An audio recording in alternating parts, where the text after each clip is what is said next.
pagi, perkenalkan, namaku Karin Tri Olivia Berusurbakti, aku dari kelas 11 MS1. Hari ini, aku akan menjelaskan atau mempresentasikan tentang pengertian dari kolonialisme dan imperialisme dan beberapa jenis lainnya. Penasaran kan? Yang pertama adalah kolonialisme. Apa itu kolonialisme? Kolonialisme adalah penjajahan suatu negara di mana negara tersebut menguasai rakyat dan sumber daya alam negara lain, tetapi masih berhubungan dengan negara asalnya, seperti contohnya Belanda yang menjajah Indonesia. Nah, kolonialisme dibagi menjadi 5. Yang pertama adalah kolonialisme eksploitasi. Kolonialisme eksploitasi adalah kolonial yang dilakukan oleh suatu negara untuk menguasai sumber daya alam negara lain demi keuntungan negaranya sendiri. Kedua adalah eksploitasi deportasi, di mana suatu negara menjadikan negara jajahannya sebagai tempat untuk menampung para narapidana. Yang ketiga adalah eksploitasi penduduk, di mana suatu negara menguasai negara lain untuk dijadikan tempat bagi penduduknya. Yang keempat adalah eksploitasi kepadatan penduduk, di mana suatu negara menguasai negara lain untuk dijadikan tempat karena kepadatan penduduk di negaranya. Dan yang terakhir, yang kelima adalah eksploitasi sekunder, di mana suatu negara menguasai negara lain untuk dijadikan tempat militernya, seperti pembuatan benteng, pertahanan negara, pangkalan militer, dan sebagainya. Kedua adalah imperialisme.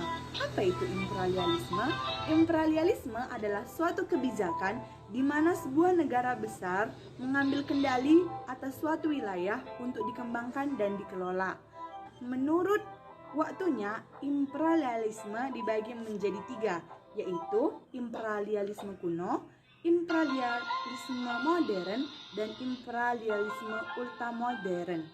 Imperialisme kuno adalah imperialisme yang terjadi sebelum revolusi, di mana bertujuan untuk memperluas lahannya dengan menggunakan simbol 3G, yaitu dari gold, glory, dan gospel. Gold adalah emas, artinya mereka melakukan penjelajahan untuk mencari kekayaan. Yang kedua adalah glory, yaitu kejayaan. Mereka melakukan penjajahan untuk mencari kejayaan karena menurut mereka semakin banyak negara yang mereka jajah, maka negara mereka semakin jaya. Yang terakhir yaitu gospel. Gospel adalah penjelajahan yang dilakukan untuk menyebarkan Injil ke negara-negara, yaitu Injil yang mereka anut. Adalah imperialisme modern, di mana terjadi setelah revolusi yang bertujuan untuk meningkatkan perekonomian suatu negara.